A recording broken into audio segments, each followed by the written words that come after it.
Hello, everyone, and welcome back to another installment of Geology 106.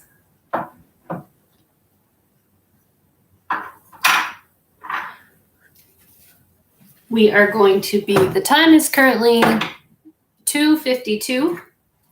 We are going to start at 3 o'clock as usual.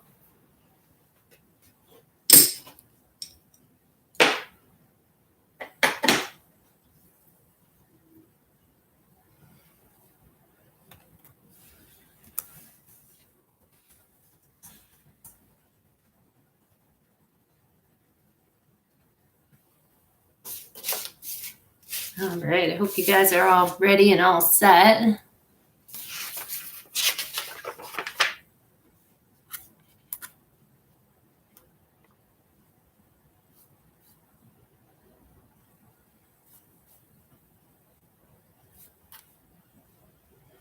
Oh, looks like I got a couple new emails. YouTube telling me that I'm live. Thank you, YouTube. I figured that out.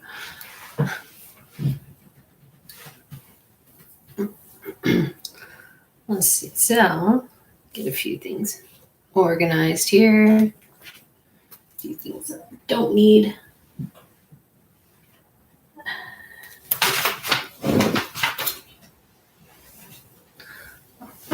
Let's be right back.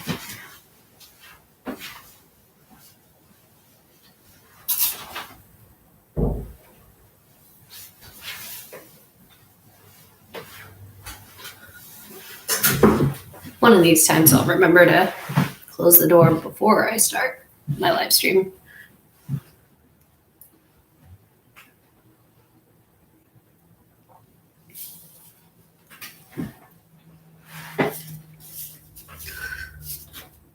Let's see, I see that we've got at least one person here. Not sure who's watching, but what's new with you? I haven't gotten much new going on. Just been grading focus questions, working on lectures, doing those online and whatnot, playing Animal Crossing. What a time sink. Why did I let my husband convince me to purchase Animal Crossing? That was not a wise decision. Yeah, nothing much. It's difficult to have much going on, when you're stuck inside. And it's rainy out and can't go for walks, But yeah, what's new with everyone else out there?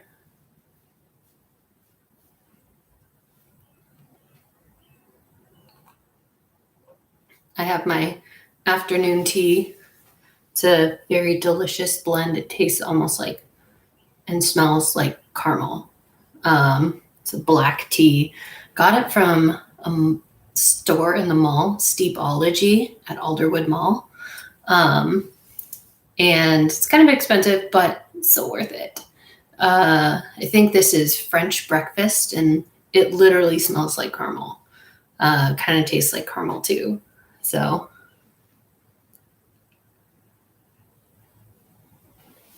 it's good. It's good.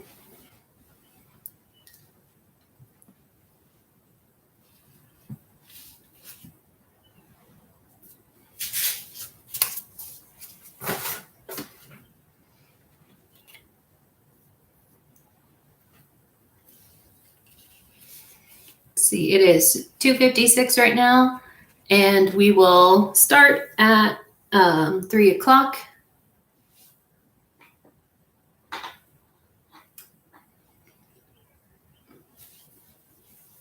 All right, so we've got a question about the lab for the minerals lab. How detailed should we be for the minerals lab? Level of detail doesn't need to be super detailed. For this one, it's going to be really repetitive. Everyone's labs are going to look extraordinarily similar because you're going to be going to Google or DuckDuckGo, or my favorite browser, Ecosia, because it plants trees. DuckDuckGo is nice because it doesn't track your search results and stuff, and it's a lot more privacy. And I am all about, privacy, and I hate my information being sold around. Just not about that. How detailed though you need to be? It can just be like literally bullet points, a list, like the streak is gray to white, and you don't even have to make it a full sentence. You can just type in, gray to white.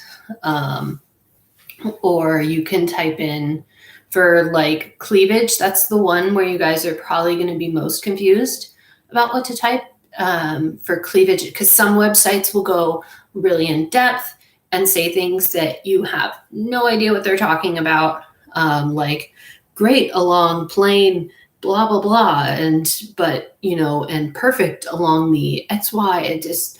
That's a little bit more detailed than what we need to be for cleavage. Just like if it doesn't have cleavage at all, it'll say something like fracture or conchoidal fracture, and either of those are acceptable. If it has cleavage, you'll want to say that it cleaves along 3 planes at such and such angle. And I wouldn't go more detailed beyond that.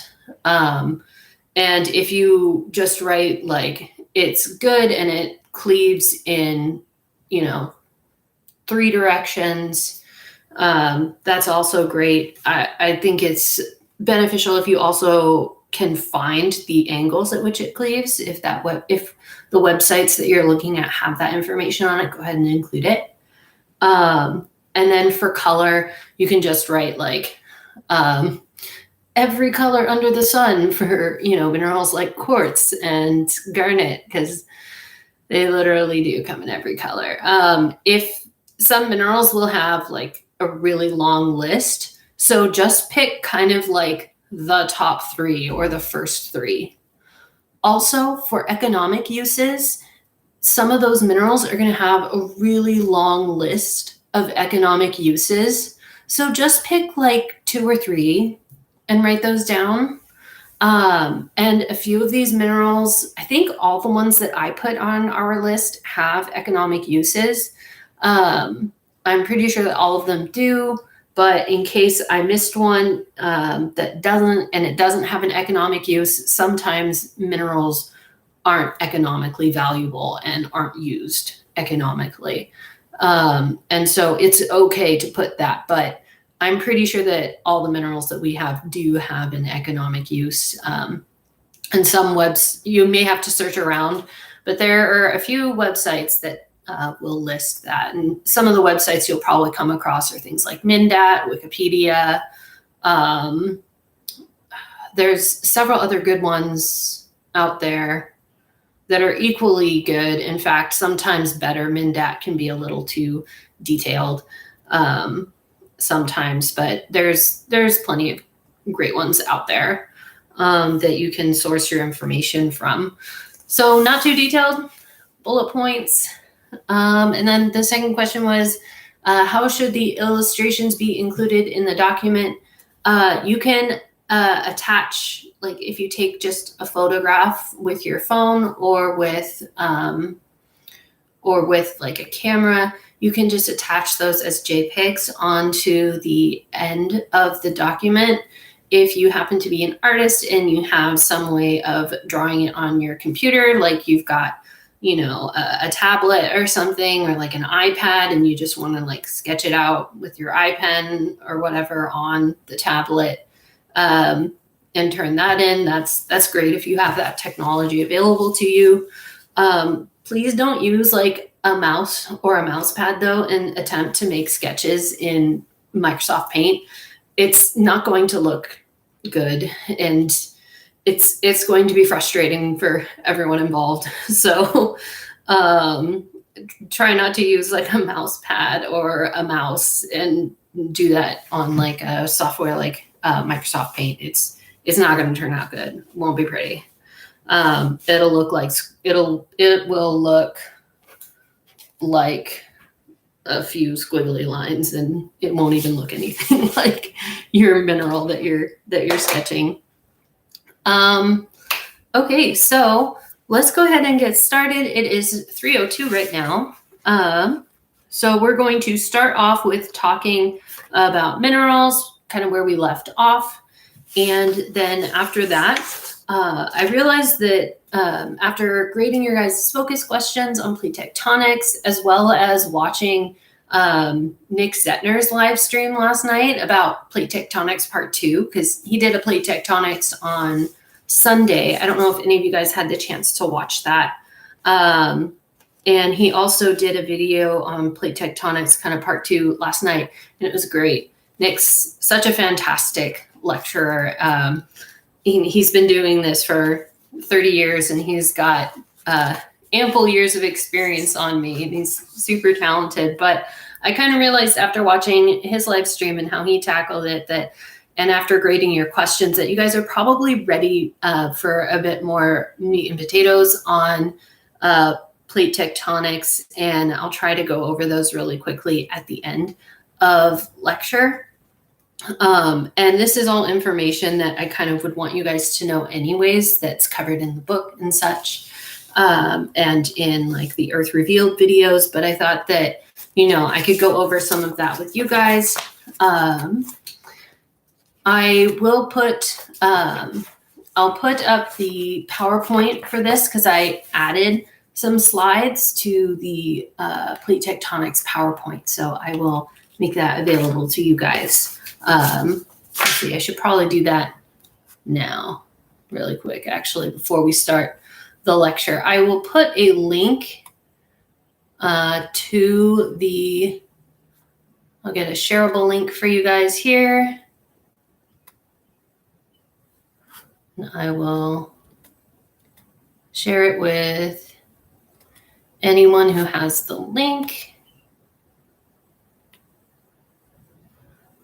And then I will hop on over to Canvas here, and I will go over to modules.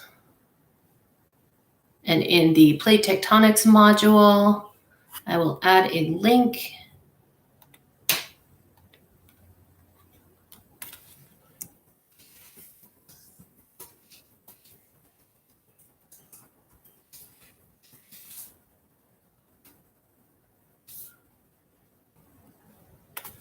See, just 1 second, bear with me. And you guys can follow along as I go.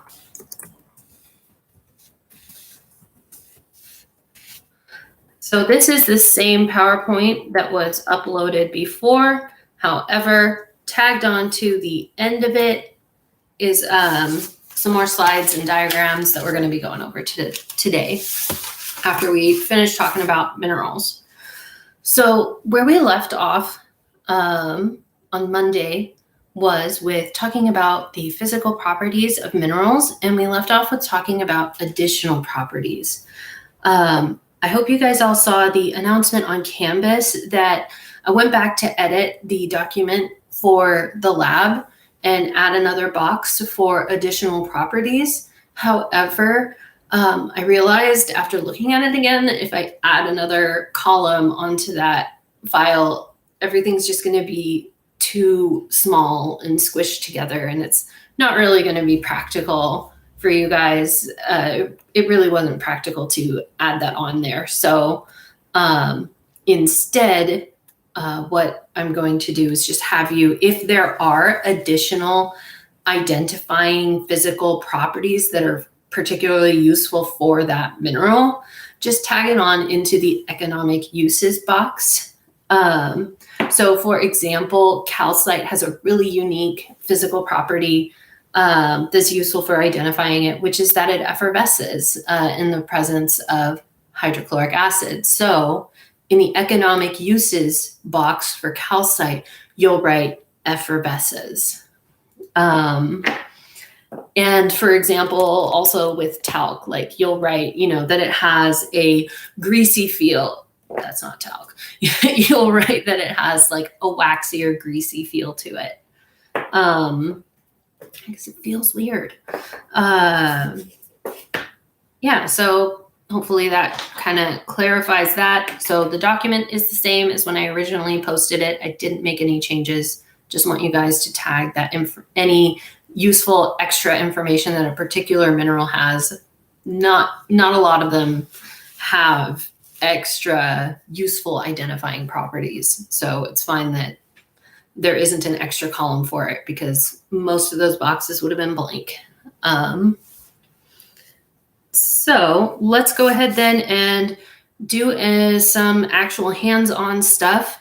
Hopefully you guys have your glass on you that I asked you guys to bring on Monday. We decided to postpone kind of doing this because hopefully a few more of you were able to get your rock kits in between now and then. So go ahead and grab that glass object, whether it's like a Snapple bottle or a beer bottle or like a salsa jar or a pasta sauce jar. Some kind of glass that you don't mind scratching up, because that's exactly what we're about to do. We're going to first start conducting some hardness tests for these minerals. So go ahead and in your kits, you're also going to need something hard to put your glass down on if it's like something thin like this. Because remember, you don't want to break the glass in your hand if you have something thin like this. So I'm going to be putting mine down on the table and then scratching it. Also, as you do this, you're going to have to scratch it like you mean it. You're going to really have to put some elbow grease into it. Really put some elbow grease into it. So let's go ahead and take our first mineral in our kits, and we're going to conduct the first step in the hardness test. So the first mineral in your kit is quartz. If you have the large 50-piece kit like I do, your quartz sample is number 7.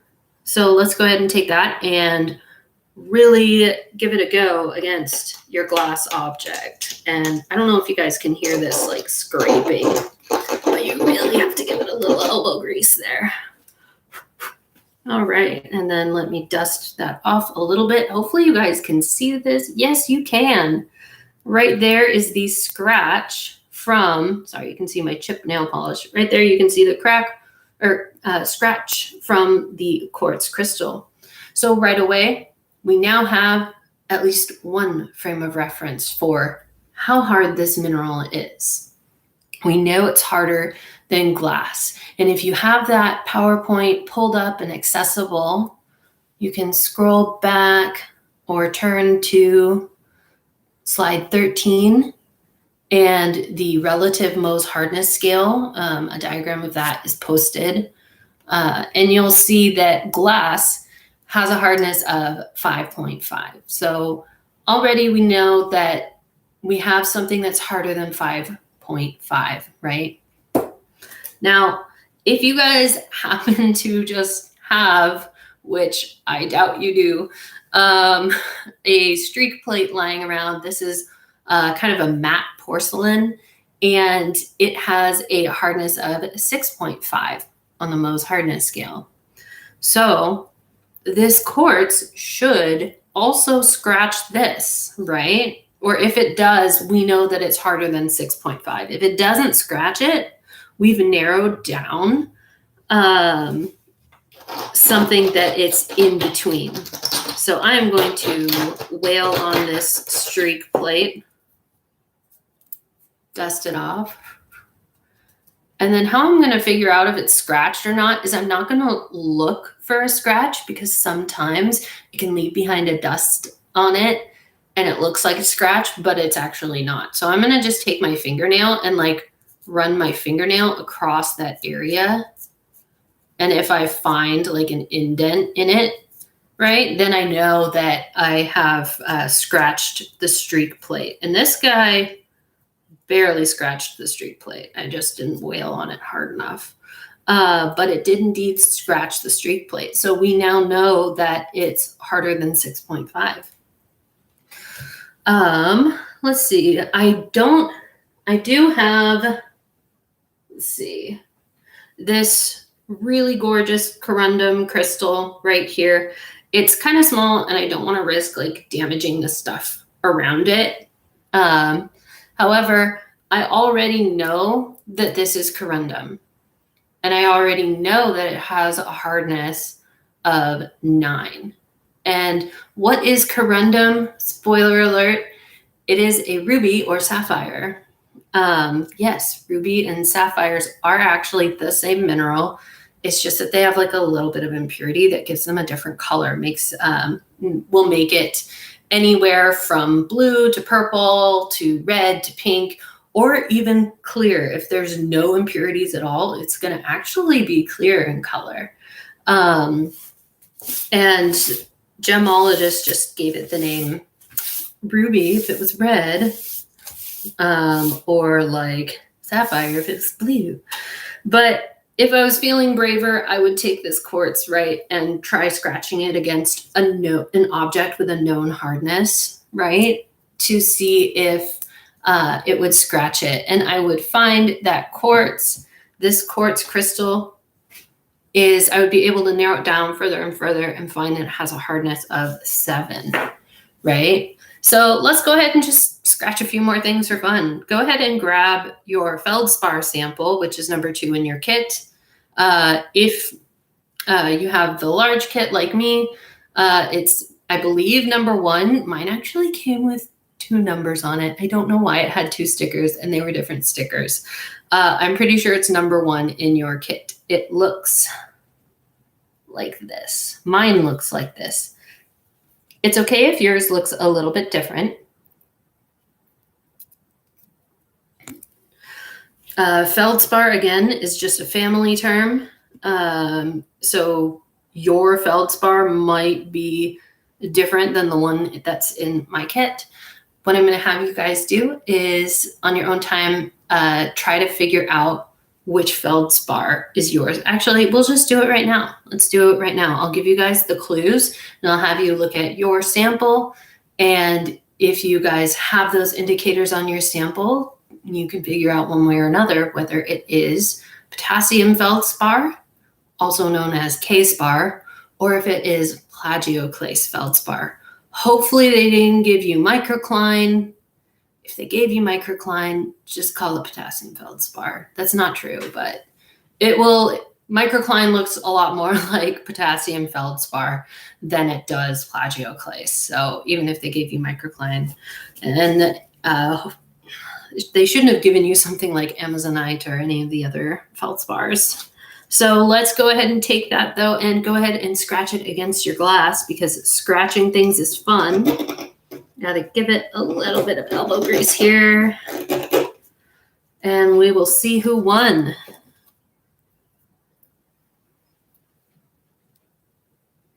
Well, my feldspar won. Did your guys's?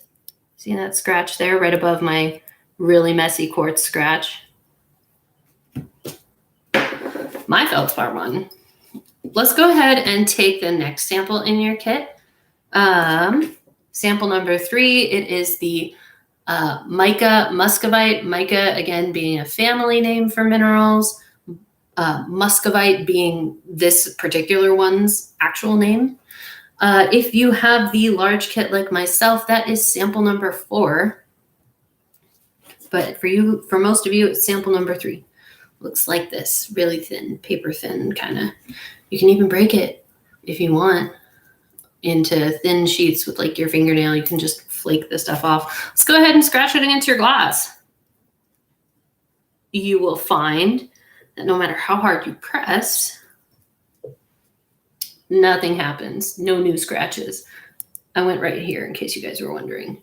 In fact, you'll find that it probably, for some of you guys, depending on how well compressed your sample is, by Mother Nature kind of sandwiching together, you may have produced some actual like flakes trying to give that guy a scratch. Kind of an oily feeling too. Yeah, mine lost too. Let's go ahead and take the biotite mica. So that's sample number 4 in your kit. Sample number 5 for me and those of you who have the larger kit. let's go ahead and try and scratch this guy against the glass. Tell me if yours won or it lost. Tell me if you broke your sample trying to rub it against the glass. I got some of mine came off right there. Landing on my keyboard there. Ha, fractured. Yeah, mine too. So I almost broke mine in half. It did not win. Yeah, nothing new to report here. Let's keep this uniform. Nothing new to report here. So let's go ahead and go on with the next sample. Calcite. Do you guys think this one's going to scratch it? Yay or nay? Let's hear if you guys think this is going to win. Let's go for it. Let's give this guy give it a try.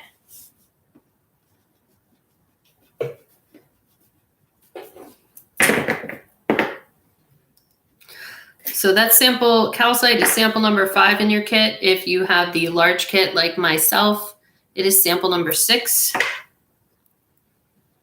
Here's what mine looked like. And that's just powder. And you can see where that powder was that there is no new scratch. All of this was the quartz crystal. Sorry, I kind of went all over the place with that quartz. But nothing new. So now we know that this is actually pretty soft, this calcite. Let's go ahead and take hornblende and give that guy a scratch against the glass and see which one will win and which one will lose. Which way do you guys think it's going to go? So hornblende is sample number 6. If you've got the large kit like me, it's sample number 3. Let's give it a shot. Ooh, my sample is all crumbly like.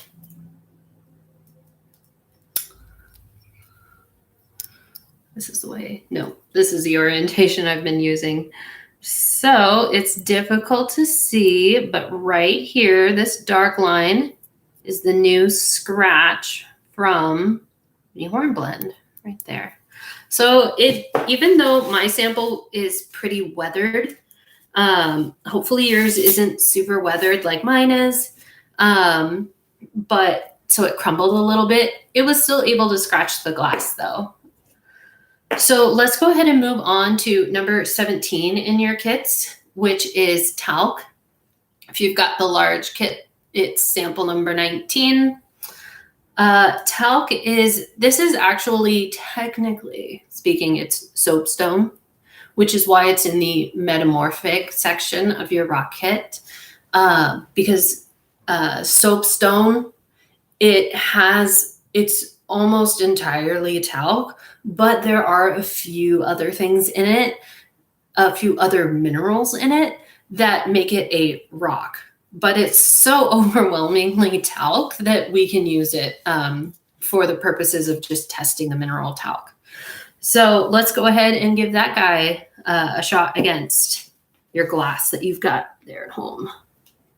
Like you mean it. There's where I scratched it.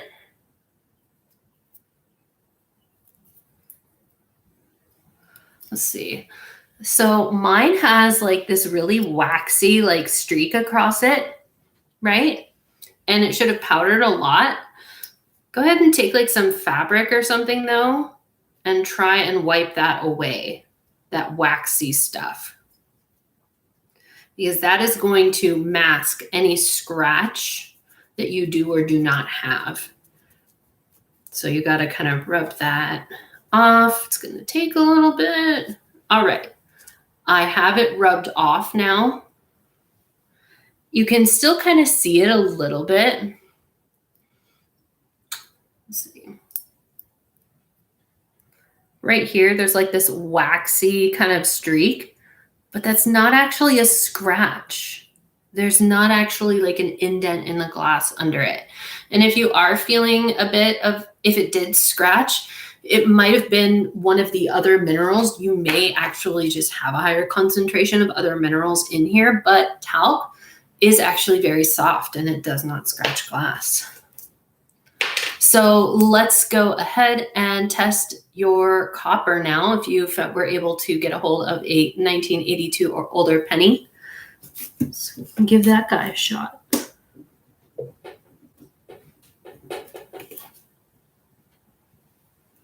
Nothing. No new scratches. No new scratches. So go ahead and take your pencil lead, your graphite there, and give that a shot. Spoiler alert, if you don't want to, you're just going to break your pencil lead. Sorry, how many of you I broke your pencils. So that is the scratch test, right, for at least glass. So that's kind of a fun activity to do, get your hands on stuff. So that only allows you to narrow it down to harder than glass or harder than 5.5 or less than 5.5. So you would want to hopefully find other objects of known hardnesses, right? For example, when I pass out rock and mineral kits in class, I do actually pass out a copper penny and tell people this is a copper penny. It has a hardness of, let me verify again. I always look the numbers up. Pro tip, half of life is not actually memorizing information. A large part of life is memorizing how to find information, learning how to find information, because that's far more valuable than actually memorizing everything. Of course, there are many things worth memorizing because you want that on hand. I don't need the hardness of a penny on hand at all times. 3.5 this guy is, and I just tell my students that, and it becomes one of the materials in their testing kit that I've given them, like with the streak plate and the glass, everything else, that they can test, trying to scratch their other minerals against that to see, like this softer mineral, right? We had 4 very soft minerals in your kit. We had the micas, the muscovite, and the biotite. And we had the calcite and the talc. So go ahead and scratch those against your penny or your copper, if you have that, and go ahead and see who wins, because then you'll be able to narrow it down. You know, is it harder or softer than a penny? So is it in between a penny and glass, in between 5.5 and 3.5, or is it even less than 3.5? And you can also try scratching your samples against other samples. I won't take the time to go through all of that right now. One other thing that I do want to do with you guys is the streak test, because I know you guys unfortunately don't have one of these at home unless you happen to be a geology enthusiast like myself. But even then, I don't have one at home, because I've always had one at my place of study and work. Let's go ahead and scratch the first 3 samples against that. So I'm going to take quartz. I'm going to take my mystery feldspar sample. I'm going to take my muscovite here. And what the heck, I'm also going to take my calcite sample here. All of those a nice good scratch against this guy. Spoiler alert, all of them are white to clear. You guys can write that down on your mineral data sheets right now. All of those are white to clear. Here, oh, you can kind of see the powder that was left behind. Excellent, excellent. We got the quartz, we have the feldspar, we have the muscovite, that's where I did the muscovite, and right here on the bottom we have where I did the calcite. Go ahead and wipe that off on my jeans. That's the best part, I can teach in jeans. I mean, I do sometimes, but less frequently. So I'm going to take the biotite next. Oop, totally just broke my sample. It's okay. Give that there. I'm going to take the hornblende.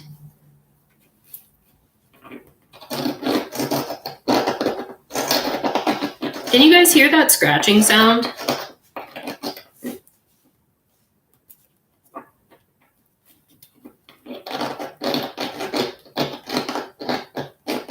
Don't sneeze. Yeah. Let's go ahead and take the talc too.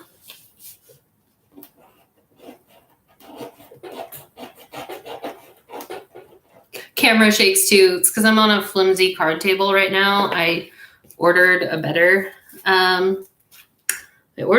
table that will hopefully be coming in the mail at the end of this week. Hopefully it's a bit more sturdy. I borrowed this card table from my folks. They were nice enough to drop it off at my front door and wave 6 feet away and say, hi, there you go. But yeah, hopefully the next table that I bought for myself is a little bit sturdier. Let's also go ahead and take the graphite just for fun, even though I think y'all know what is gonna happen there. Okay, so I've got my streak plate here. Here's where I did the muscovite, the hornblende, the muscovite. Here's where I did the biotite, the hornblende, the talc. Got my copper penny here. I've got my hornblende here. You know what? Actually, let's add one. I know I did this on Monday, but I've got it here. Let's do it for funsies. This is my pyrite, my fool's gold. You want to be careful doing this and like wash your hands probably afterwards because pyrite is a lead ore. So don't like eat some of the powder. Okay, I'm already raining this all down on my computer. So I added the pyrite here. So let's get some of this dust off of here and off my laptop. Sorry, school. I know you lent me this laptop. I promised to clean it with a can of air before I give it to you guys. We can see that the biotite produced kind of a gray brown. Mine's a little bit brown because there's some alteration. If you guys notice a little bit of gold on the edges of your biotite, kind of where it's flaking, sometimes that's an alteration mineral. So this is kind of a gray brown. This guy here is definitely gray, maybe some hints of green, but that's also partially because my sample is very weathered and it has some alteration minerals on the surface of it, kind of masking it with a little bit of green, but it's a mostly gray streak. And then this guy right here, my talc, it's actually pretty much a mostly white. Can you guys kind of see how some of that powder there is white? Mostly white, a little bit of light gray in there too. My copper penny has kind of a bit of a copper sheen to it. It's got a nice copper streak there. My pyrite, or no, sorry, this is the graphite. Graphite looks just like when you write with a pencil because you're actually conducting a streak test against your paper when you write. So no surprise there. It's that, very shiny, dark gray, dark silver. And then here I have my pyrite, and it's also, it has like, on the camera, it looks like it might have a bit of a gold sheen, but when I look at it here in person without odd, lighting going on, it's definitely more of like a dark, dark gray. And it doesn't show up as boldly as the graphite because the graphite is just so incredibly soft that you get a ton of the stuff rubbed off on it, whereas you really have to work to try and build up that color on here.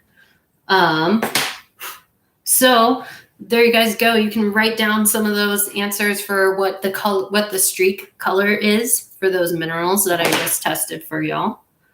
Let's check out the time. It is 3:32.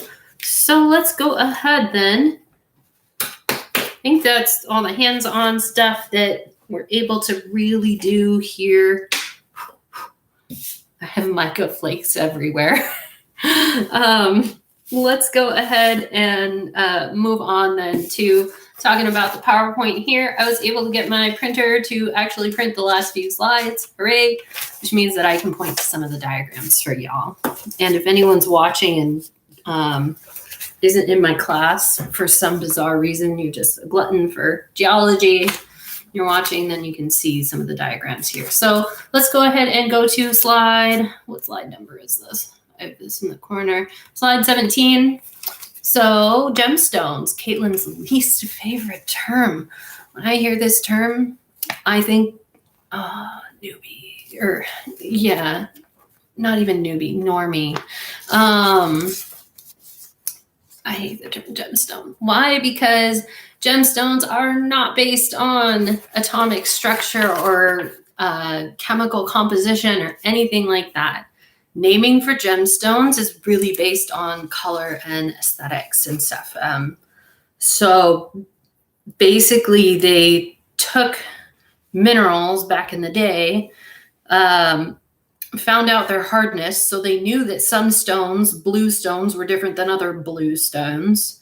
For example, aquamarine versus sapphire, right? They knew that they were different, but and that they had slightly different ranges of color. But when they looked at something with the same hardness that was red and had other similar physical properties, save the color, they gave it a different name. But it is actually chemically and atomic structure, it's the same substance. It just had a few accessory elements in its chemical composition swapped out without changing the atomic structure of the substance and without compromising the overall chemical formula for that substance. And it is the same, just has a little impurity in there of some other element, giving it that different hue, that different color. So go ahead and turn over to the next slide, slide 18.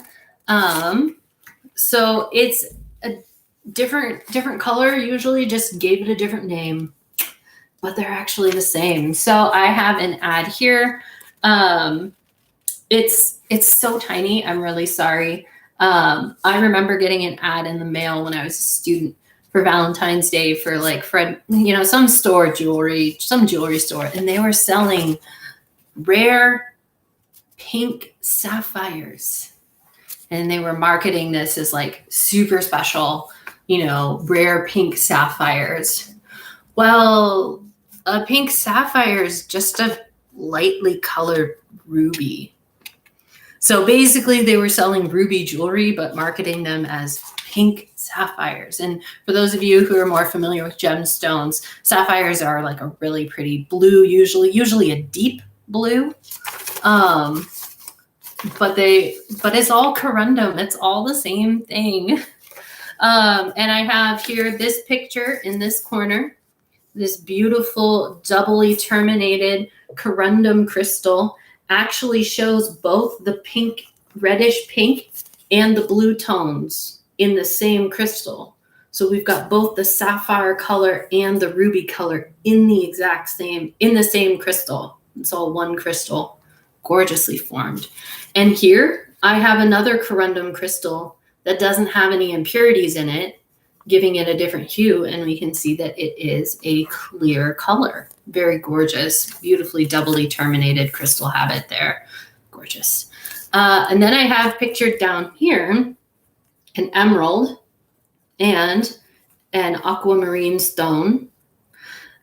Spoiler, these are also the same mineral, just slightly different accessory in there, giving it a green color versus a blue color. And in fact, in this crystal, you can also see that blue, aquamarine blue in the beryl crystal turning into a white color where there are less impurities.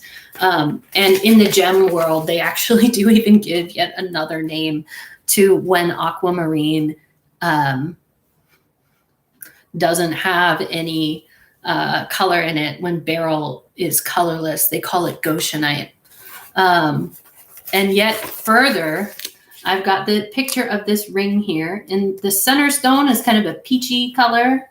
There are 4 stones in the center on either side of the square that are a nice, beautiful, very light blue. And then there's some white stones on the side here. The white stones are diamonds. However, the blue here, they call aquamarine. The center peachy stone, they call morganite. But morganite and aquamarine are both beryl. So I hate gemstone names because they're not scientific. They're just based on pretty much color and nothing else. They're not based on science. So you can impress all your friends with that tidbit of knowledge, saying, oh, you got a sapphire, I've got one too, and show them your red ruby, and they'll be like, what the heck are you talking about? So if you happen to have any jewelry with any of these gemstones at home, then you can actually like test them and stuff at home. Go ahead and scratch your corundum against glass and stuff. So that's just a brief thing about gemstones, because people often ask me about jewelry and whatnot. And gemstones are minerals. They're just improperly named. Let's go ahead and move on to the next slide and talk about conflict minerals. It's a topic that I think has a place in talking about minerals because it's, again, it's something that's very relevant to our day-to-day lives. It's part of the whole economic chain in minerals that we're dependent upon. But as, sheltered, first world people, we usually don't question where our objects come from. It's just there in the store and you buy it and you're like, great, I have this awesome thing. But it is important to know where your stuff comes from, right? So this two pictures here on the side where we've got these awesome, nice, giant equipment, right? See if you guys can see that. We've got these awesome giant equipment. And then, we've got the nice safety equipment, because a lot of minerals aren't really safe to handle.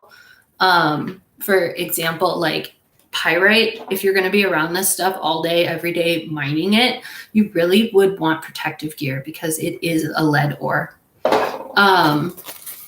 So this is what we would like to see with mining our raw materials, especially those that are dangerous or, takes a lot of work. This is what we'd like to see. However, this just isn't reality for most of the resources that are in our everyday objects. Instead, the reality for the acquiring of a lot of economically valuable minerals actually looks more like this. So what we have going on here is typically in places, honestly, Africa is really, really rich in economically valuable minerals, especially things that are economically valuable in the jewelry industry, as well as in the technology industry. So you have a lot of, small artisanal mining operations going on where it's literally just someone going out as an individual and tunneling and mining in areas that they, as well as the people in their area, know are rich in minerals. There's no company that's out there mining stuff. However, companies will go out there and buy the stuff off their hands. So they make a living doing this, right? And it is essentially their job, and it makes them decent enough money that these people will go out and do it. However, what that means though is that these people don't have appropriate safety equipment. They're often mining in tunnels that they've just dug themselves and are at risk of collapsing on them, and people do get injured or pass away.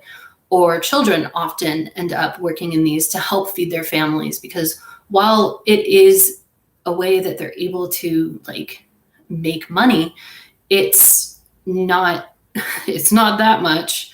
And so a lot of times kids go out and families, have most of the people working. So kids, rather than being in school, are out there mining these minerals for us. One of the countries in Africa that's known for having a lot of a mineral called coltan. that it gets used in, it's either resistors or capacitors. I can't remember which one. And they actually, this is a really war-torn country. You can look up more information on it, but there's a lot of militias, militas, whatever. Sorry, I hate that word.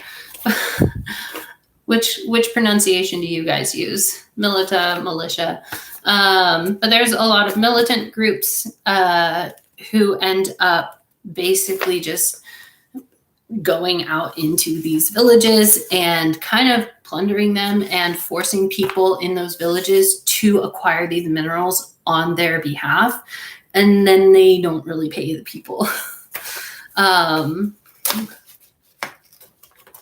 We have one vote for militia. So that's just something to be aware of. And it's something that I like to talk about because I really hope that someday some entrepreneur is going to hear this and be like, hey, I can, that's something that I can hopefully maybe work on and change, right? So let's go ahead and go to slide 21, right? And we're going to look here. We've got some images here and also a list of some of the common conflict minerals that end up being used. And cassiterite, which is often mined for tin, wolframite, which is a tungsten ore, and that tungsten gets used in heating elements, so like your stovetop, the coil in your stovetop, and also for like filaments in light bulbs. Coltan, which is it has tantalum in it, and that gets used in capacitors and resistors. Gold, right? Diamonds, most of us have heard of like blood diamonds.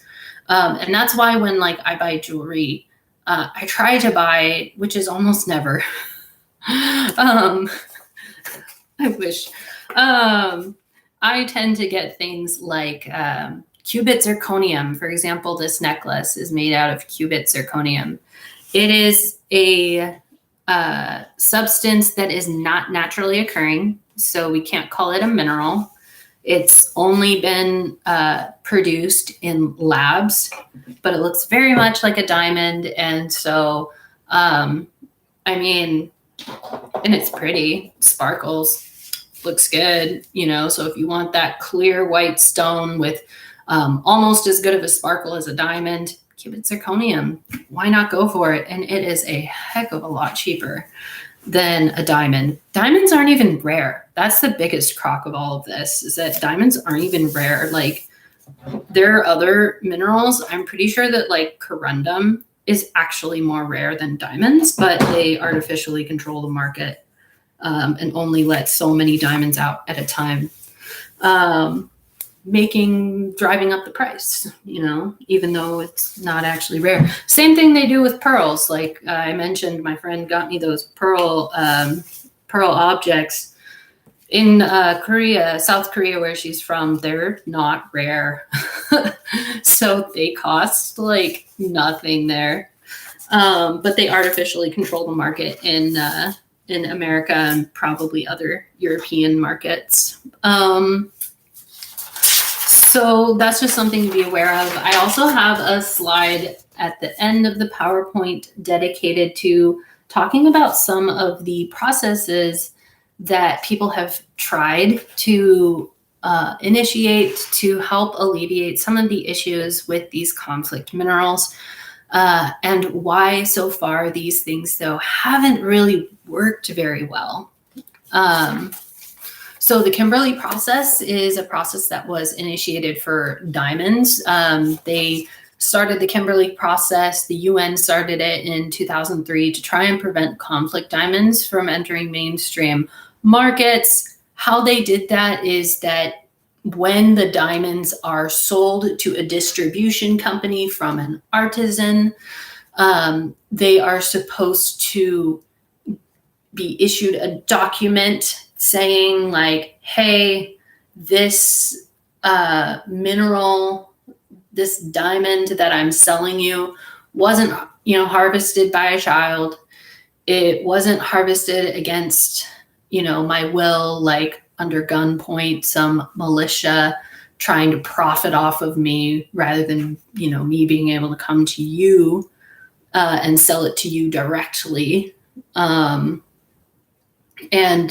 then you get kind of a stamp of approval and they get the paperwork issued. However, the problem with this is that in these countries where this takes place, it doesn't take a lot to bribe someone to issue those paperwork and stamps of the warranties. And the audits are really hard to conduct as well. I mean, are you going to go to like everyone's house and stuff and audit that? So the Kimberley process, a lot of people criticize it and say that it's like a failed process. It definitely has its problems. And hopefully in the future, we can get some people out there in the world who can make a better process for this. The Dodd-Frank Act, specifically Section 1502, the U.S. publicly listed companies check supply chains for tin, tungsten, tantalum, that's the coltan, and gold. And if they might originate in the Democratic Republic of Congo or its neighbors. So basically, the U.S. Tries to check the supply chain for minerals that come from these extraordinarily war-torn countries and try to kind of, I believe that they basically try to avoid it. But it's really difficult to avoid it. It's really difficult to audit that. It's really difficult to know that someone hasn't been bribed along the way. There's also really interesting documentaries on YouTube of people trying to track diamonds and figure out where exactly they come from, and independent journalists doing this kind of thing. And they've discovered that it's impossible to track a diamond. Did it come from Canada? Did it come from, somewhere in Africa, or like a different country? Yeah, definitely like give that stuff a check, give it a look and whatnot. And then here we have kind of like someone who is very passionate about the subject, did a sidewalk chalk 3D drawing outside of an Apple store because iPhones and other technology that we have really helps to drive that market. There's a market for it, so it keeps getting mined, and keeps getting mined under bad conditions too. So I try to be really conservative with my purchases of like electronics and stuff. And I try to use my phones until they die. And when they do, I usually ask my mom for her old iPhone that's usually sitting in a drawer somewhere. And I try to get my hands on like a refurbished phone, something like that, just to try and help keep the market down. As well as doing things like buying qubit zirconium, if, that's something that you're looking for, or buying like vintage jewelry to kind of help reduce, reuse, and recycle, and, keeping the market like, etc. Oh yeah. Michaela says, wasn't there a big lawsuit with Brilliant Earth? There absolutely was. And it was because of an independent journalist who tried to track a diamond from them, because they claimed that all their diamonds were from Canada and that they could somehow prove it. And this independent journalist was like, I'm going to look into that.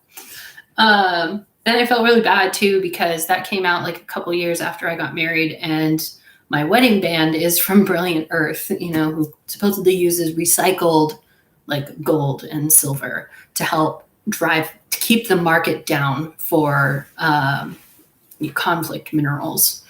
But who knows now if if that's actually true.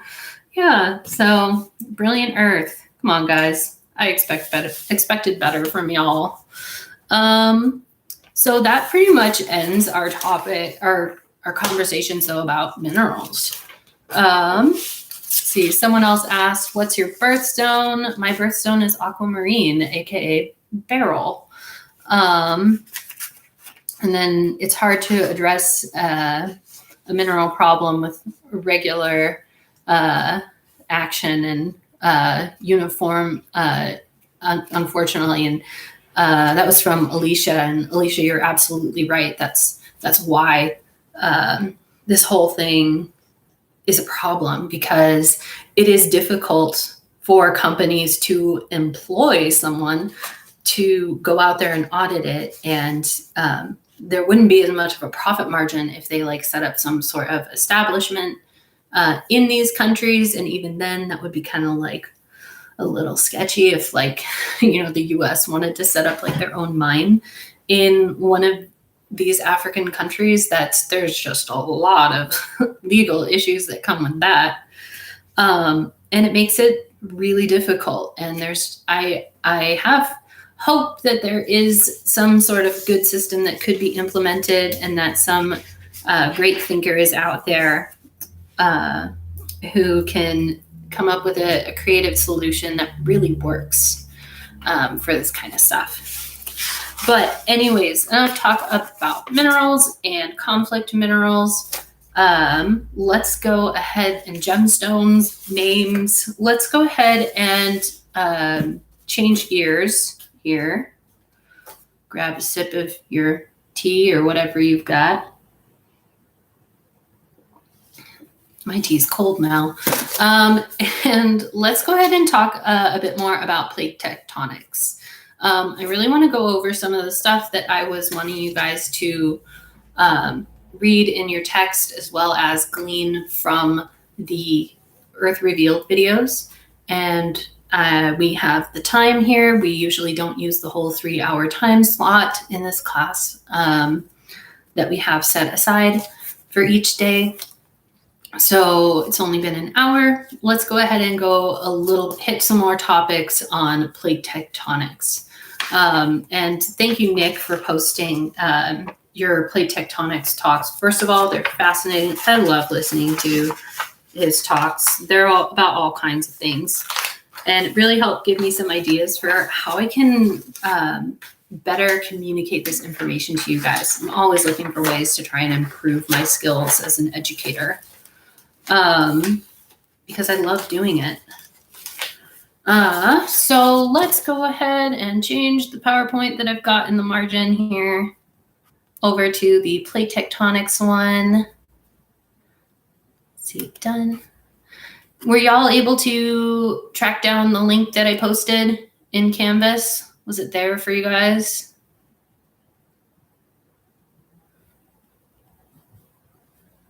Was it not there for anybody? Was it there for you guys?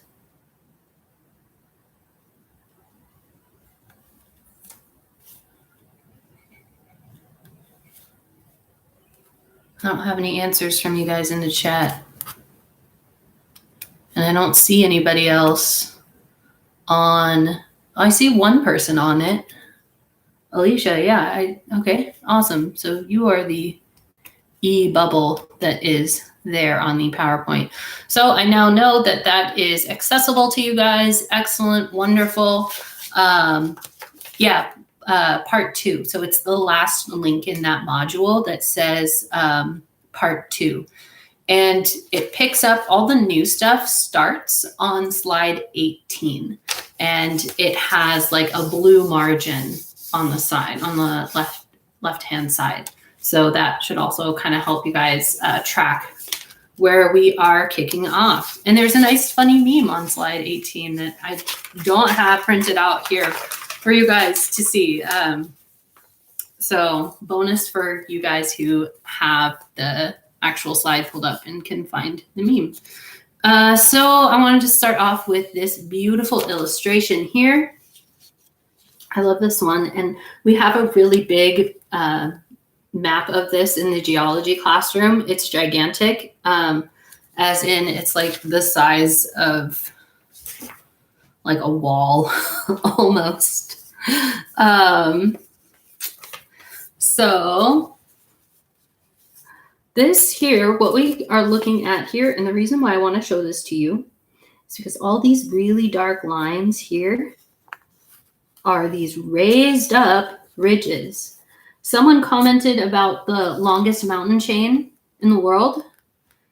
Some would actually argue that this line here, which starts here, goes down, it actually kind of continues on to the other side, then goes up this way. They would argue that this is a mountain chain and that it is thus the longest mountain chain in the world, and it's all underwater. These are the mid-ocean ridges. There's several other ones too, I think, that are just smaller on here. But those dark lines are oceanic spreading centers. We have some spreading centers too that are on land. Spreading center, divergent plate boundaries, right? So that's just the ocean ones show up really well on here, but we have some on land too, and not underwater. Let's go ahead and take a look. We might come back to that diagram. It's such a lovely diagram. Let's go ahead and go to the next couple slides where you'll see this beautiful diagram here. Sorry, let me maybe try and get a little less shadow on this from my laptop. So the important thing to see on here is that they've broken up this map into the different plates that we believe are around the globe, right? And where we feel based on the geologic features and geologic activity that we see along these lines, this is where we have concluded that these various plate boundaries are. Remember the crust being that broken egg shell. And these are the edges of those eggshell pieces. What I want you guys to notice on here, first of all, is that usually that all these plates have both continental crust on them, and they also have oceanic crust on them, except for maybe this little tiny plate down here, the Scotia plate, and the Nazca plate. But most of these really gigantic plates, even this guy just a tiny bit down here, have some continental crust on them. There are lots of smaller microplates. We're not going to talk about those, but they do exist. They're just like really, really small plates where the crust is broken around it. We have, I don't think it's quite considered small enough to be considered a microplate, but we have a tiny individual plate right here, the Juan de Fuca plate off of our beautiful coast here, best coast. And you can see too on this map that the edges of some of these plate boundaries are continental crust, and the edges of some of these plates are oceanic crust. Just depends, you know. Here we see that the edge of this side of the plate is continental, but over here on the same plate, the edges of it are oceanic. The next thing I want you guys to draw your attention to are the red arrows at the edges of these plates that are showing either pointing away from the black line, pointing towards the black line, or kind of opposite alongside the black lines that are the various plate boundaries. So those red arrows show the direction of movement along that side of the plate, right? So we see that right here we've got off of California, we've got some transform action going on there. They didn't draw the arrows around the North American plate and the Pacific Ocean plate and the Juan de Fuca plate, but we have convergence going on there, and creating subduction zone, right? And we can see that all along the center of the Atlantic Ocean, the arrows move away from each other, and we have new crust being generated there as the mantle wells up in those areas, and creates new crust, right?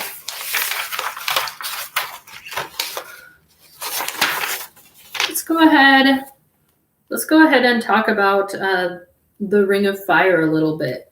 Sound off if you've heard of the Ring of Fire, not the Johnny Cash song, although that is wonderful. I am a fan of that. It's a good song. Tell me if you've heard of the Ring of Fire before, and it's something that you're like, maybe know about, maybe not know about. And go ahead then and pull up this map here. Let me scroll on my computer to my notes.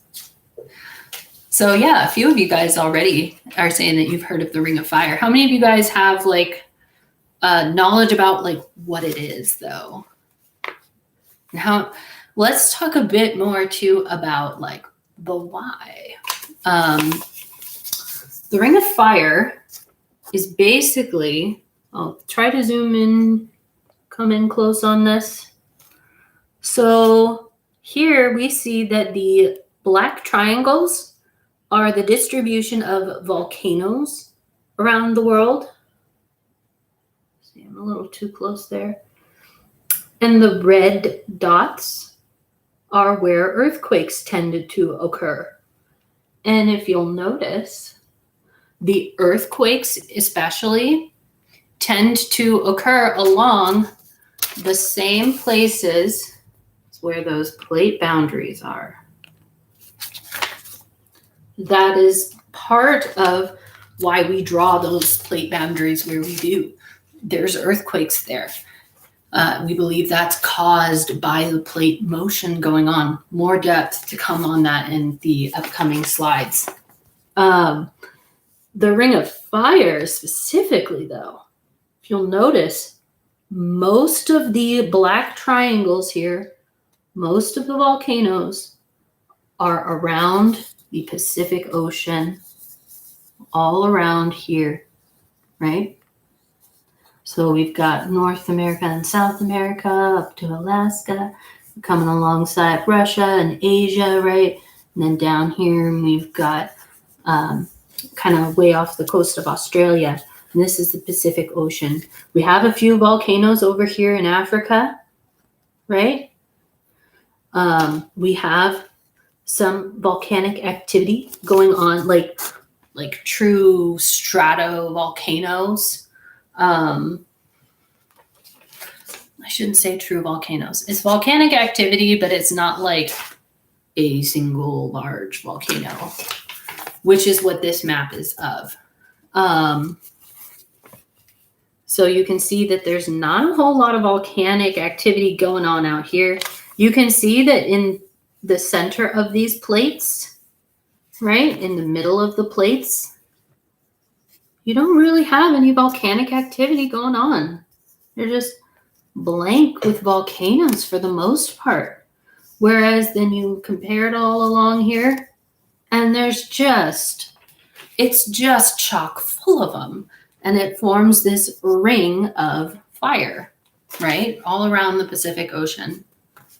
Why is that happening? Why? It's weird. It's weird, right? Go ahead and go back to, let's go back to this one. If you want to go back to the other one showing the plates, I think there's just kind of too many plates on there. I really want to show the really, really, really big picture. So we have this very notable spreading center over here, right? Where the earth is coming apart. It's coming apart in other areas, underwater, on land as well. But there is a lot of it going on right here in the Atlantic Ocean, pushing away, Africa and Europe and like Russia and Asia and such, and pushing this part the other direction where we've got North and South America and Greenland up here. So there's a lot of pushing apart coming here. But remember, this is a globe, right? This is a circular thing. I don't have a globe. Should have snagged one when I was last on campus. But we have, you know, a globe type situation going on here. And that means that if this side of the Earth is expanding, what do we have going on the other side of the Earth, you know? This is the other side, roughly the other side here. This is the Pacific Ocean now that we're talking about. What's going on here is that it's getting smushed together along all these plate boundaries, you know, that we've got here.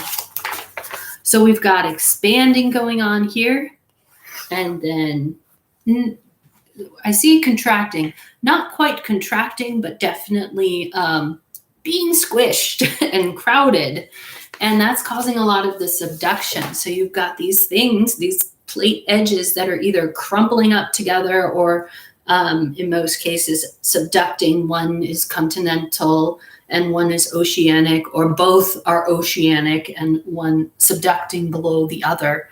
And that subducting, especially the subducting, not so much when you have continent crust colliding and creating a mountain chain, but that subducting causes partial melting to occur.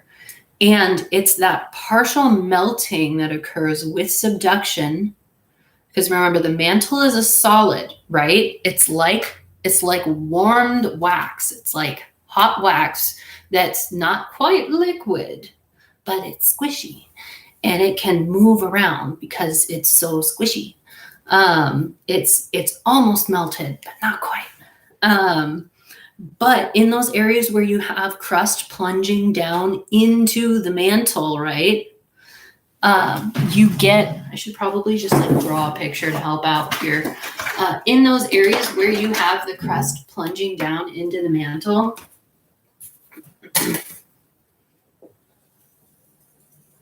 surface of the Earth there, looking at a cross-section view now. I got a new red marker, guys. F in the chat for the old red marker. Well, let's actually use another color.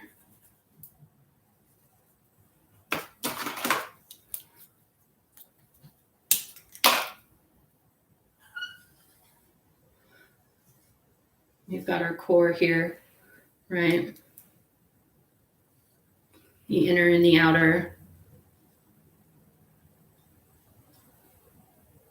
Drew one too many there. Right, so the thin blue line is the crust, because the crust is so small. Can't even really draw like a second line there. And in the areas where we have some crust going below the other one, right, subducting beneath at a convergent plate boundary, where one is either both are oceanic edges of plates, or the edges of one plate is continental crust and the other edge is oceanic crust. The oceanic crust is going to subduct down, and whilst this is kind of like that hot squishy wax that is still able to kind of flow, if you will, it's able to move, but it's not yet liquid. It's just so close. We get actual partial melting where it does become liquid. We do actually get some true melting where now it is actually liquid. And in that instance, when it becomes liquid, can y'all see that? It wants to rise up to the surface. I've got that little tiny orange arrow there and those orange blobs showing some actual melting that's occurred, some actual liquid there in the mantle. And it wants to rise to the surface. And it forms these volcanoes, right? A little black triangle there for some volcanoes. So then let's say, just to help further this analogy, that this area here, some nice continental crust. Got some more nice continental crust over here.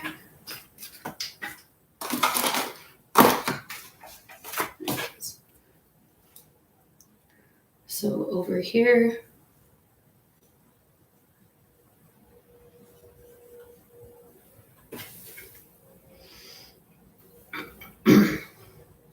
let's just take away this arrow really quick.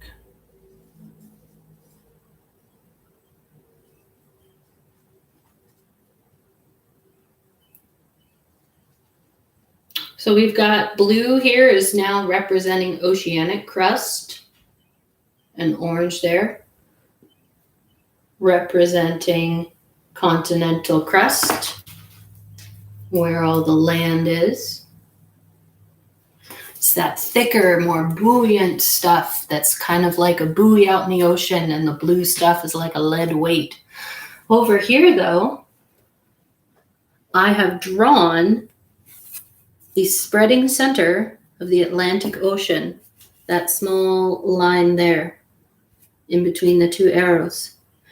And because that's coming around and pushing, and then also all the way on the other side of the earth, all the way around, you know. Whoop, whoop.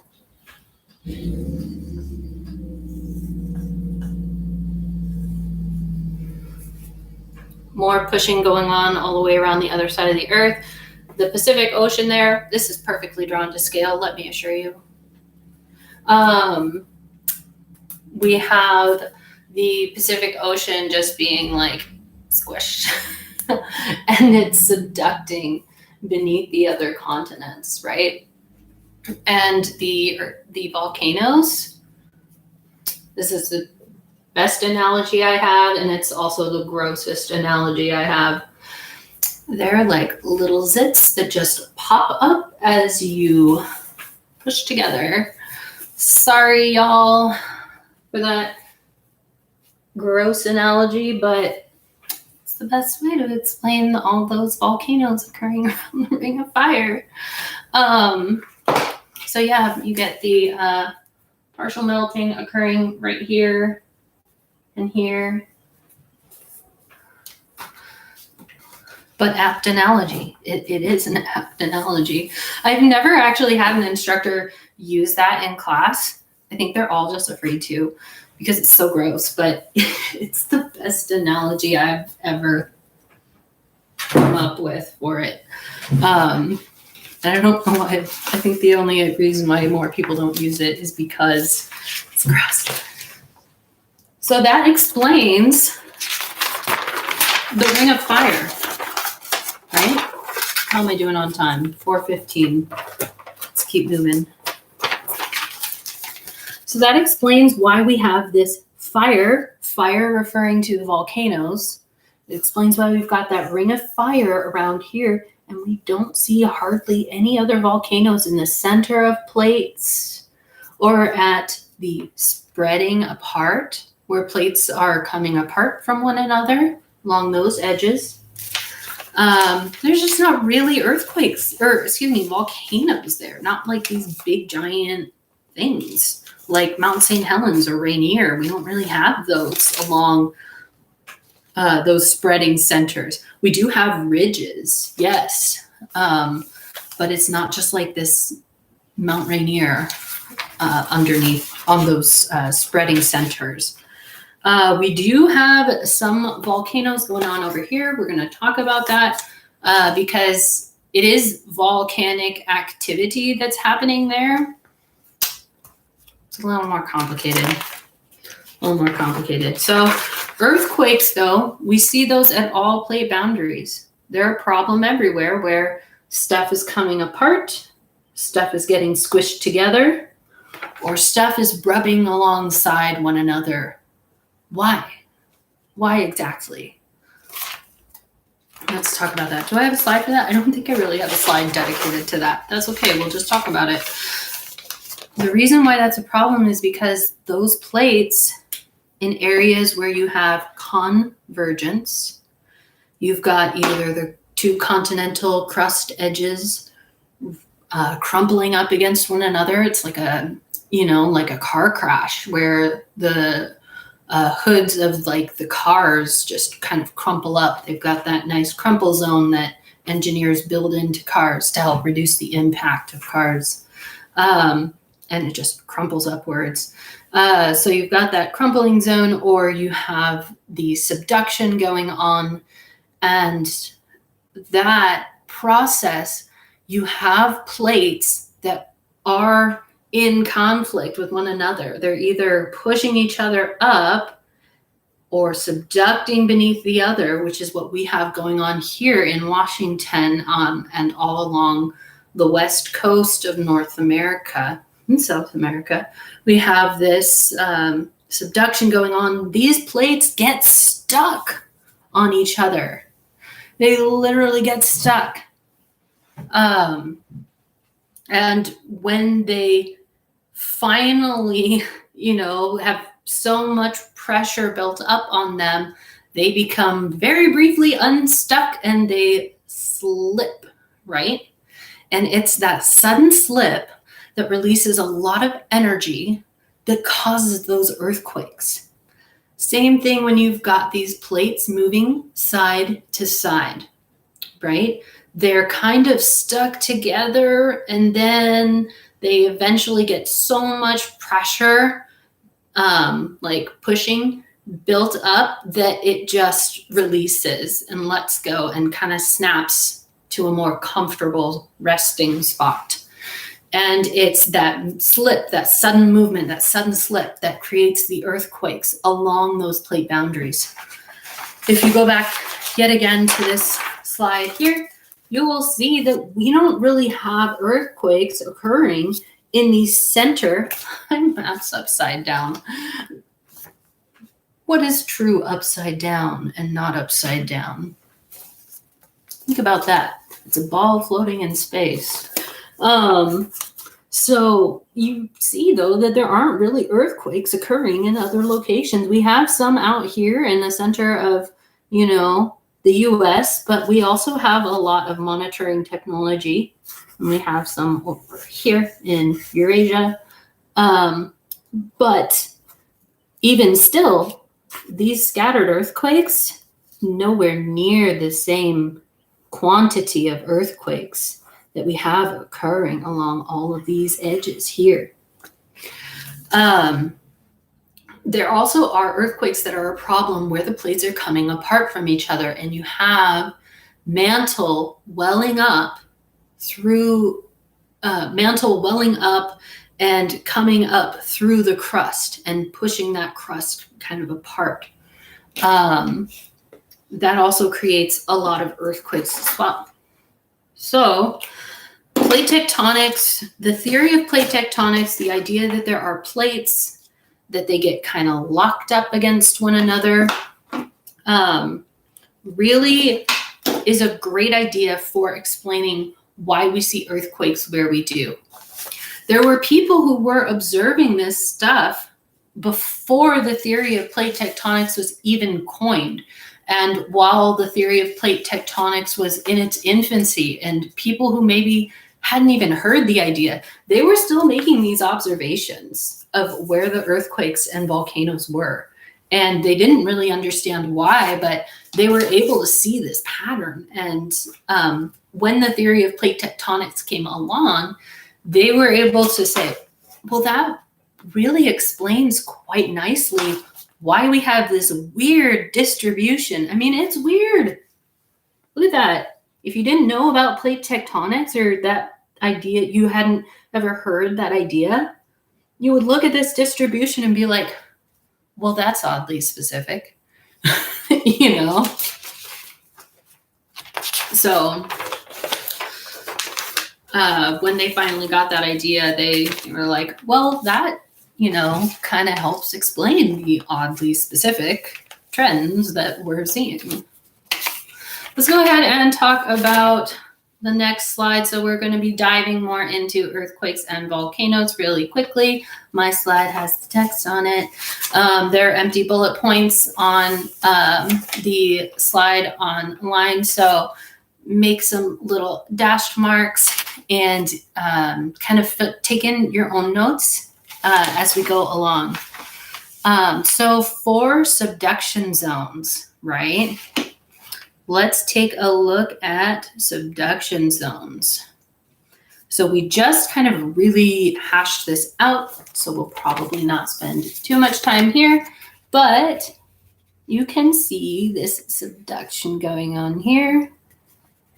This is when you have continental crust, and they've got this really nice, thick, but very buoyant. Remember, we're thinking of like that buoy that just floats nicely on the ocean. So you've got this really nice, thick continental crust. Here we have the oceanic crust, and it subducts. We have the asthenosphere and the lithosphere, both mantle, but they are rheologic differences. I believe that's the one based on rheology. So basically the very top-ish portion of the mantle kind of also subducts with it. And is kind of stuck onto the base of the crust. Just think of it like that for now, for 101. So you have this subducting here, below here. Here we have that actual liquid stuff forming, that partial melting of this hot wax that is malleable, coming up and forming these volcanoes along this thing. What else we notice here is that there is a trench. All along these subduction zones are these incredibly deep trenches. Who here has heard of the Mariana Trench? When I was listening to Nick Zettner last night, he said that in the 30 years he's been doing this, there's two topics that come up repeatedly among others. And very frequently it's the Ring of Fire and the Mariana Trench. People want to know about the Mariana Trench and they want to know about the Ring of Fire. Both of those are plate tectonic stories.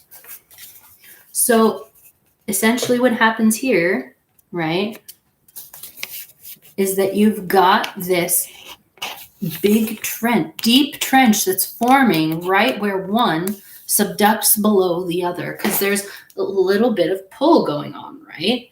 And it's going to go from this nice, flatter thingy to this deep wedge forming as it, goes like that. And it kind of, this isn't necessarily going to subduct, but it is going to get like pulled back as this one subducts beneath it. And then that earthquake occurs when this finally is like, I've had enough of your tugging.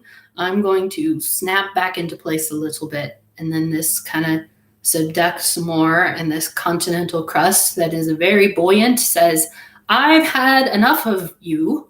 I am going to kind of snap back into place a little bit. And that's why you get those deep trenches, though, because that edge of that crust gets dragged down a bit. Here we have two oceanic crusts that are colliding together. And we have a deep trench forming, again, very similar, forming along there. And with that subduction, we have partial melting occurring, welling up and forming a volcano, and kind of forming a line of volcanoes, right? And this here is, does it say it on there? These are the Mariana Islands, and this is the Mariana Trench on this one. So, but this is also the case in over in Japan. There you have it. Let's go ahead and move on and kind of go through these lickety-split, and we will start now talking about that. Talks about the collision where you have subduction going on. So this is convergent plate boundaries, so where you have subduction occurring. right? Because you've got either continental crust, and you guys can see all the notes there, where you've got continental crust and oceanic crust, or oceanic crust coming together. Now let's talk about convergence still, but let's talk about when the two edges that we're examining are both continental crust. That's on the next slide here. So we have a diagram here. I wanted to find a better one, but here we go. This is what we got.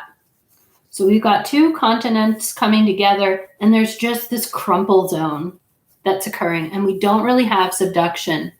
In case you're wondering what this is here, this, what they're trying to illustrate is that once upon a time, this plate coming in from the left once had oceanic crust tagged on to the end of it. There used to be oceanic crust there, and it was subducting and moving towards the other plate, and it eventually ran out of oceanic crust, and what was behind all that oceanic crust on the other side of the plate as it was marching downwards was a continent. And so here they're showing that transition where that oceanic plate has broken off, and we now have continents that are coming together and crashing together and crumpling upwards. So we have earthquakes at these locations, but we don't have nearly as many volcanoes. And a case study for this, where this is occurring, is where India is crashing up into other parts of Asia. Got a couple volcanoes here. And this mountain chain here, there's actually a mountain chain that correlates with this red line, which shows the earthquakes, all these dots. And it's the Andes Mountains, the tallest mountains in the world. They correlate with where this convergent zone is, that's continent, that's crumpling upwards. And there you have the explanation for the Andes Mountains and why Mount Everest is so tall. Something else interesting that Nick pointed out in the lecture last night that I'd forgotten is that the type of rock on the top of like Mount Everest and on the top of the Andes Mountains, this is crazy. Let's go back to that diagram here. I said that oceanic crust is being, broke off and went down in here, but that's not to say that some of the top of that didn't get scraped off as it occurs. Because when you've got that subduction going on, you do get some scraping off that occurs on the top of that overriding plate. It literally scoops off some of that top layer. So when you run out of oceanic crust and you run up against a continent, and the edge of the other continent has scraped off some of the top of the ocean floor, ocean rocks are different. They're different chemical composition, and they're just different rocks than what most of the continent is made out of. What we have at the top of the Andes Mountains are the remnants of that scraped off ocean. We have marine fossils on the tops of the Andes Mountains. That's Mount Everest, the tallest mountain in the world. So that's pretty crazy. The tops of the mountain there is limestone. We'll talk about limestone next week, but limestone forms that's like an ocean rock, or so you can find all these ocean fossils at the top of the Andes Mountains. Crazy. That's crazy to me. Okay, let's finally move on to mid-ocean ridges. So again, we're talking about we're now transitioning to divergent plate boundaries, and we're specifically going to talk about, are those mountains not the Himalayas? They are the Himalayas, yes. So, Andes Mountains. Yeah, no, not the Andes Mountains. The Himalayas. Shows my geography skills. They suck. Let's go ahead though and move on, and we will talk about mid-ocean ridges here. Right? So we've got these diagrams. Now we're going to be talking about here. Yeah, I think you're right. The Andes are in Chile, I think. I'm just awful at geography. Y'all sitting out there being like, what the heck is this woman talking about? She doesn't know her stuff. I do, I just don't know my names. So let's talk about where we have two ocean. We have the edges of tectonic plates that are ocean, that are spreading apart from one another.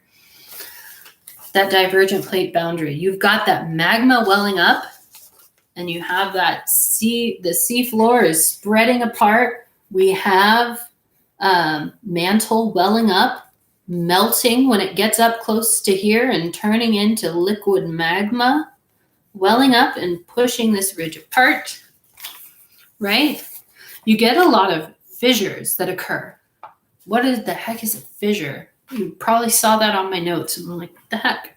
A fissure is where the crust opens up and, you know, molten material that was originally part of the mantle comes up and spills out onto the Earth's surface. We saw some fissures, some small fissures open up on the big island of Hawaii in 2019. I think it was last summer. Was it 2018? I think it was 2018. And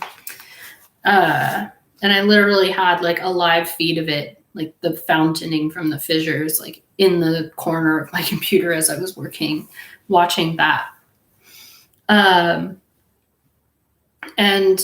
excuse me, sorry, lost my train of thought. That fissure is technically that whole island is a volcano. It is. And so it was really just a fissure on the side of a volcano. However, you get these fissures that span, you know, these whole spreading centers. It's not really like, again, you're not really getting Mount Rainier's all in a row, you know, or Mount St. Helens, Mount Rainier, Mount Baker. It's not like that. It's like a crack in the ground that opens up and there's an outpouring of material. Sometimes that crack is too deep, so you're not actually seeing that outpouring of material at the surface, and that process is happening a little bit deeper below. So let's go ahead and do I have kind of a case in point study here? I have one in a minute. Oh, I really should have put that slide after these other two slides. Darn it. I think I did. I just, yeah. So, can't cry over spilt milk. Let's go ahead, though, and just go on to the next slide, though. I really wanted to do this slide first. That's okay, though. So this is switching gears into a divergent plate boundary, and it's on land. I like to think of this actually as the beginnings of a divergent plate boundary. Yeah, sometimes it happens in the ocean, so it's okay that we started in the ocean area. Sometimes I assume that process can initiate in the ocean just as well as it can in the center of a continent. And essentially what happens at these divergent plate boundaries is when they initiate a divergent boundary, you're creating a new edge of a plate. The Earth's crust, that eggshell, is getting a new crack in it, right? And that's what's happening in Africa.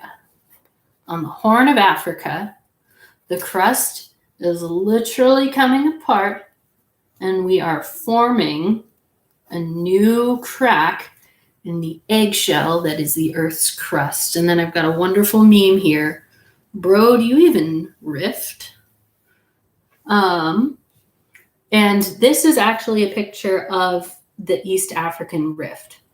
And we have some volcanic vents along this this crack in the ground. This isn't quite a fissure, but it is a rift where they are coming apart, right? So this is kind of like the birth of a spreading center, of a divergent zone on a continent, right?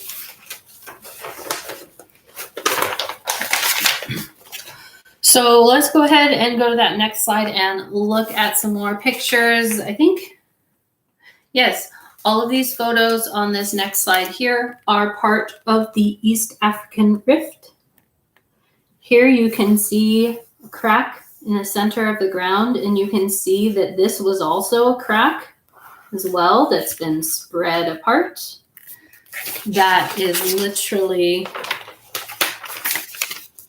in this bottom diagram where there's like the crack, and then you kind of have this step up and this step up where those two were once conjoined. Again, here is that picture there showing that exact thing. Right here is that same bro, do you even shift picture, and we see that same like step going on, right? This is just some of the lava terrain, the new magma that's formed there. And here I have a diagram showing the East African Rift there coming apart. And we're already getting some bodies. There we go. We're already getting some bodies of water in here. And if this continues and the crust continues to thin there, we're eventually going to run out of like crustal material, and that new material that comes up from the mantle is just going to be the mantle stuff. When it reaches the surface, it tends to be more of that, the composition of what ocean crust is made out of. So things like basalt, right? Making that thicker, denser, that thinner, denser stuff.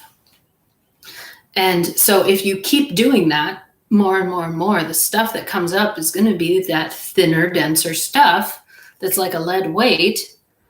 And you're going to create a low spot in the crust of the earth that's eventually probably going to intersect an ocean. It's going to start forming like lakes. And then if you are like the Red Sea here and you intersect an opening to the ocean, it's going to fill in and form an inland sea.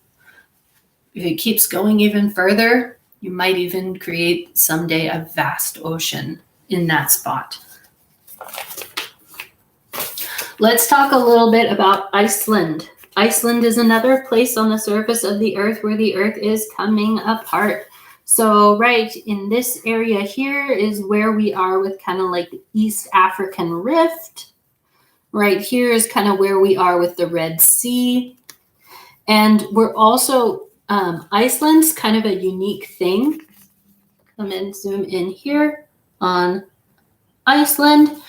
This divergent plate boundary comes from the ocean, and it intersects the continental crust right there.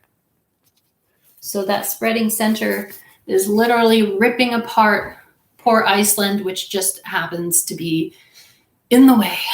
A little dot of continental crust on the edge of these two plates that are coming apart.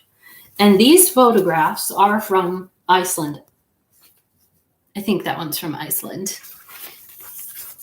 I tried, if it's not. So what we have here is just this line of kind of smaller-ish volcanoes, but it tends to open up more fissure-like, and it has in the past produced great fountains of lava coming up from like this just line of volcanic activity along here. Literally, it caused a year with no summer once in history it's recorded, it's written about, this fissure just opened up and magma burst forth, and it shot up into the sky many stories tall. And not only that, but it went on for days and didn't stop, and it just kept going, and it caused the death of a lot of livestock, and people and plants and such, in Iceland. And yeah, it was really bad, and it had global impacts. It caused there to not really be a summer that year because of all the ash in the air. So this is a big bad boy right there.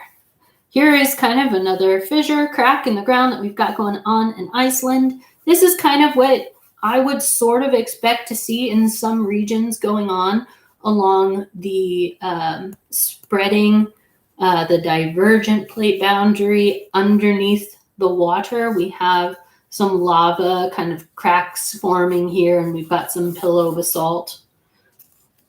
And then here's kind of this valley that's formed. This, I believe, is off the coast of Iceland in that Rift Valley, right? We don't have any of this active stuff going on right in here where this scuba diver is, but we see that deep area where it's kind of been coming apart. And this is where I kind of wanted to talk more about the ocean spreading center, where it's in the center of the ocean. But we talked about that first, and that's okay. So let's now go ahead and talk about, oops, I turned my slides the wrong way. My apologies. I think I actually repeated some of the slides.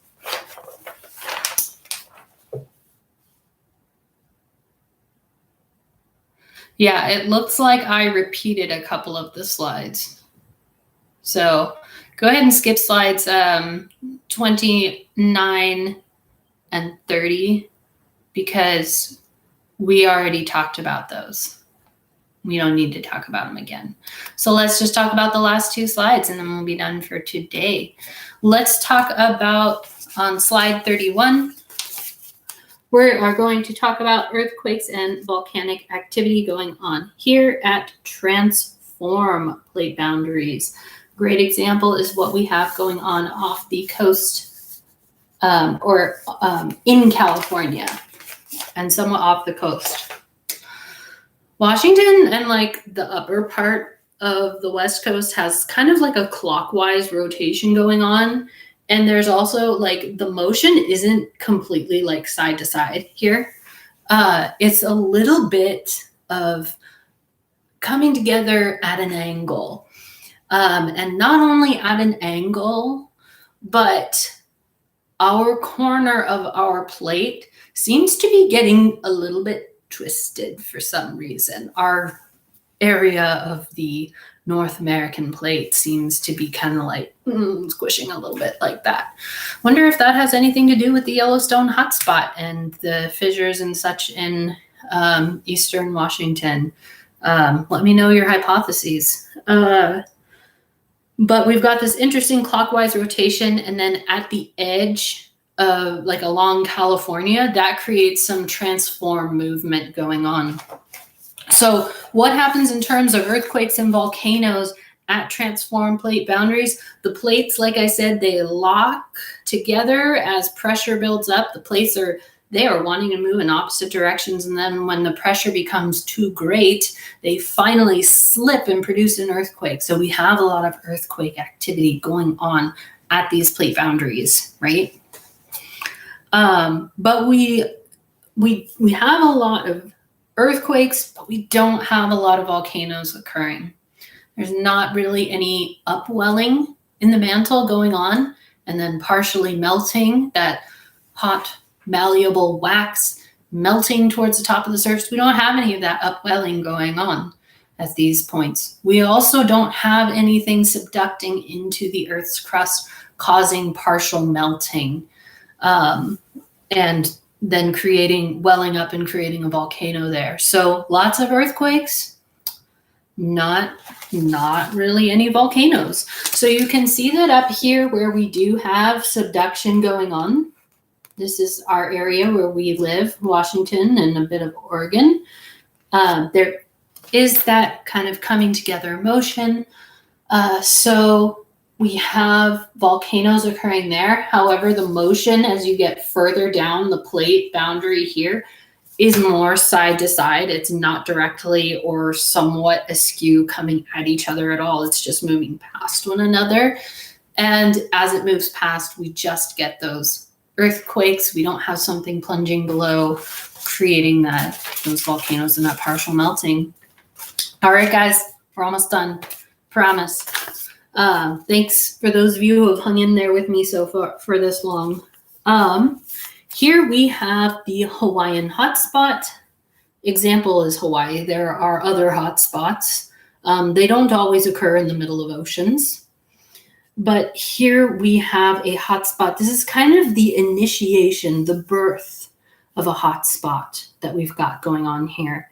And it's rising up, right? This is a mantle plume. So this is essentially a very, very hot portion in this wax. The wax is already ridiculously hot and malleable, but here this yellow spot is just an extra hot spot. But it hasn't quite completely melted yet. Once it reaches the surface, it does actually start to partially melt and flow out onto the top of the crust. It breaks through. And we get this kind of like flat outpouring of magma, liquid rock that then solidifies and cools into basalt. We get this kind of plateau of basalt. And then if that hot spot continues and it continues bringing mantle material up that then melts near the crust and that continues to pour out, we slowly build up, instead of just this flat plateau, we slowly build up a volcano. And we see that right here. And we also see this plate is moving this direction, right? So we see that flood basalt that formed over here. We see it just marching away. And then a volcano got created, and then the plate kept moving, and another volcano got made right here. And then now we're forming this volcano. And as this plate continues to move that direction, we're going to form another volcano, and we're going to get a chain of islands, just like Hawaii. So that concludes my lecture and everything that I have prepared for you guys about plate tectonics, as well as minerals. Do any of you guys have any questions? Have I made everything as clear as mud?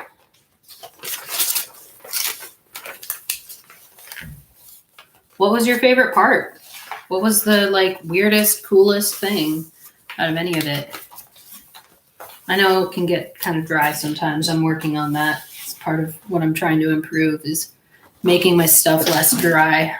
A little bit easier to sit through, as well as trying to be more brief. I'm really bad at that. No questions, thanks. Very good. Anybody else though?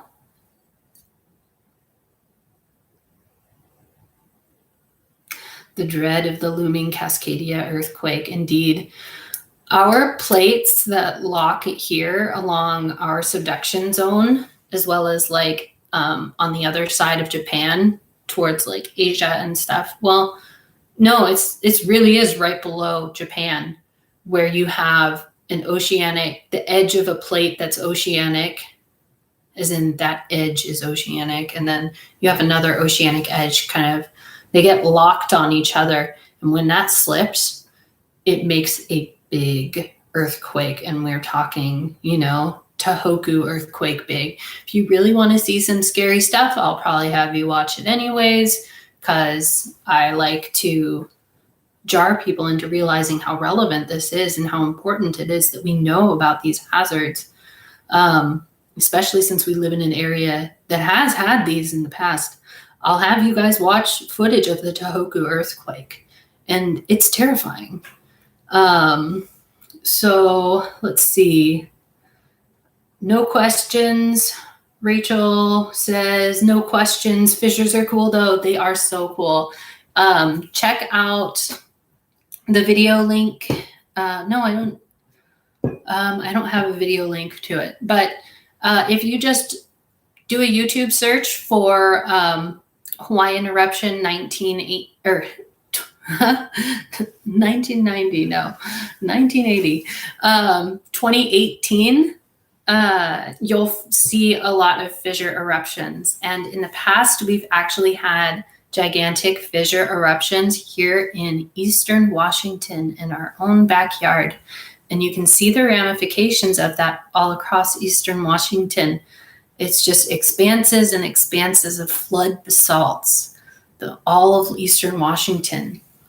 Just like on that hotspot picture I showed you where there was this immense plateau of flood basalts. No questions. I second the fissures are cool thing. They are so cool. Definitely check out that Hawaiian footage of those active fissures where you just had this line and, you know, liquid rock fountaining out of it. So cool. I watched that live stream that I was mentioning where I had the eruption. Someone just set a camera outside facing one of the fissures that opened up and just live streamed it 24 hours a day for like a couple weeks. And in Hawaii, they have like a lot of roosters everywhere and chickens, and they just are kind of wild. And there was this one freaking rooster that would always like crow throughout the whole live stream. And people named it. They actually, regular viewers actually named it Rusty. At least I think it was named, the viewers who named it. And whenever it would crow, everybody in the live feed chat would just be like, Rusty, Rusty, you know. So that was a fun, very niche meme, extraordinarily niche meme.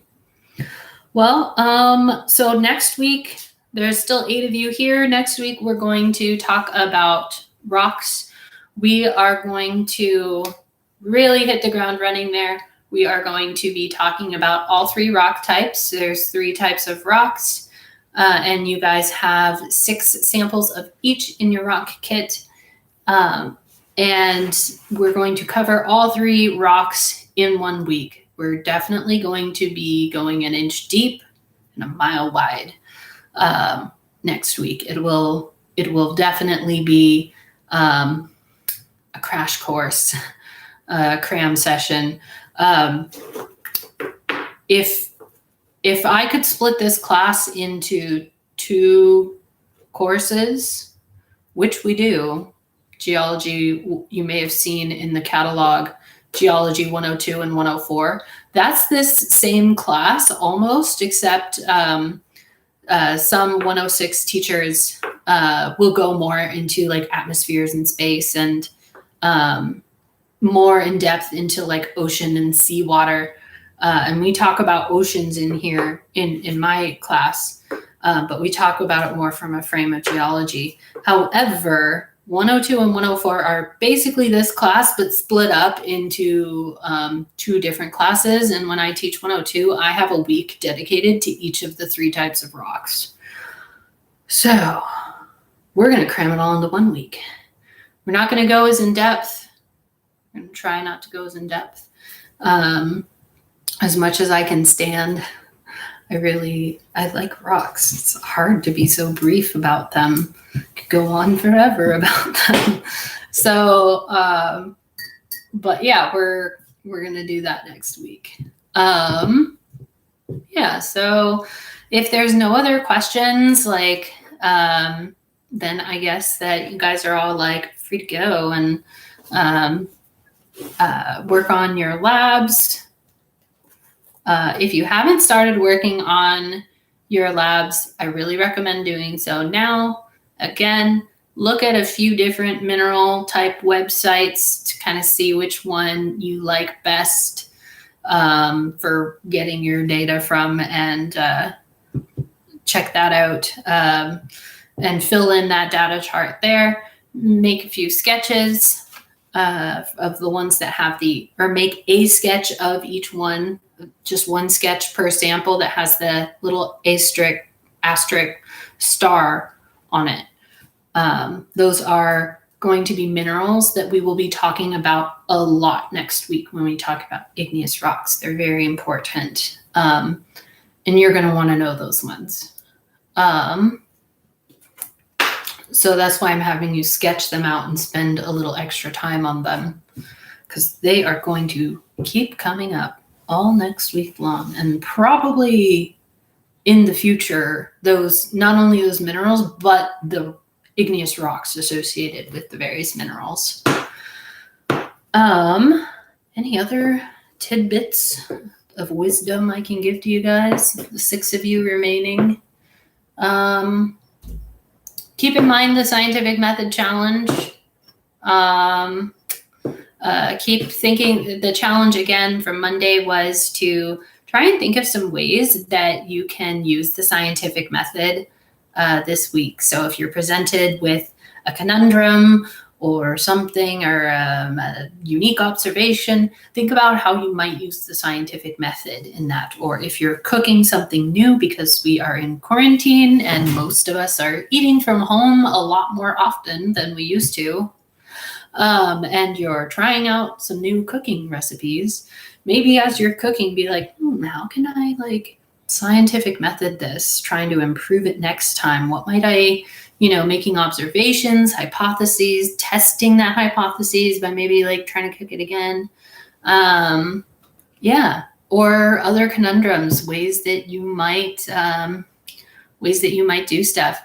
Okay, we've got one request for Hangouts. Noah, could you post your the email that you want me to send the invite to in the chat, and I'll copy and paste that into Hangouts and get Hangouts pulled up here. Meet? No, that's the wrong thing. That's not Hangouts.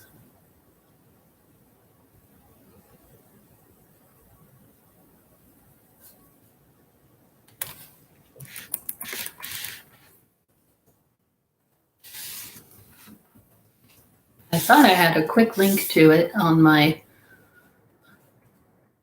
Google homepage, but I do not. Oh, excuse me. Sorry.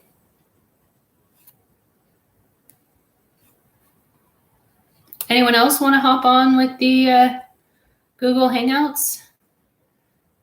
Have a good evening, Alicia. Thanks for being here, Echo. Thanks all you guys for participating.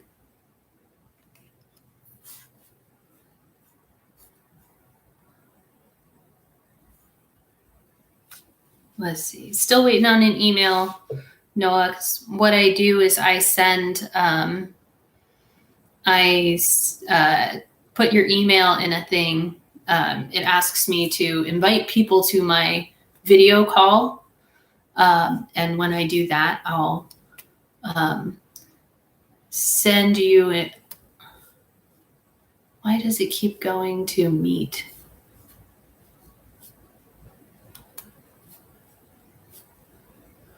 Is Meet a new thing with Google Hangouts? They added since last week.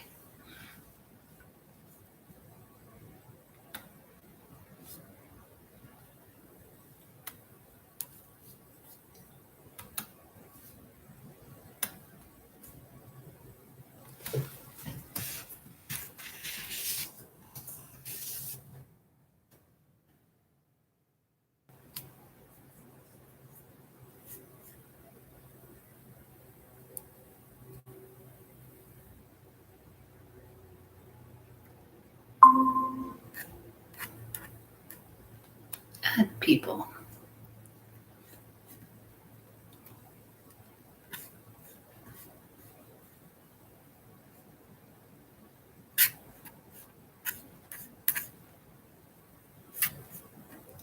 Looks like they separated Hangouts into like, you know, the video portion is now called like Meets or something. Not sure. Let's see. No, I haven't seen anything. If you've sent a chat, something through the Google chat with your email in it, I don't see it. So I'm just going to, oh, I think it was retracted before I saw it while I was trying to get the thing to pop up. Could you post that one more time, Noah? I'm sorry, I wasn't quite ready for it.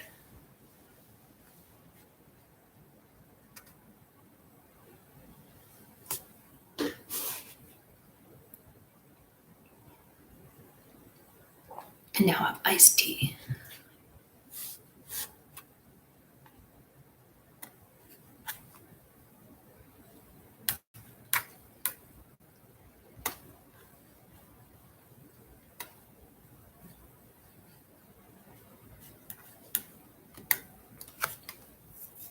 I'm going to assume perhaps that Noah's email that was put up there was student email, which I should have in my contacts in my email.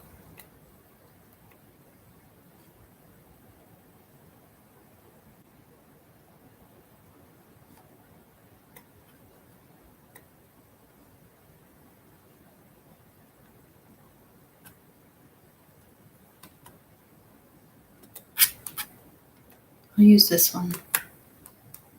Paste. Send invite there.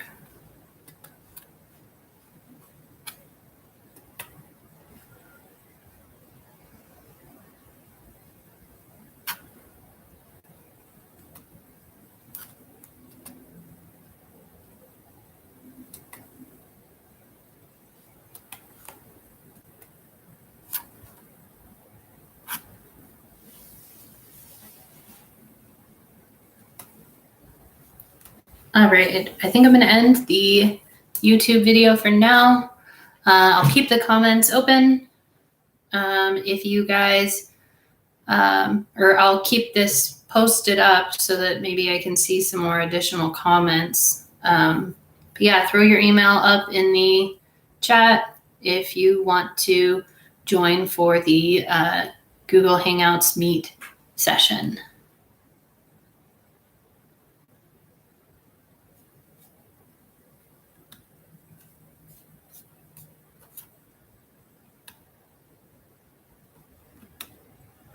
Let's see. And Noah, I sent an invite to your email that you've been emailing me with.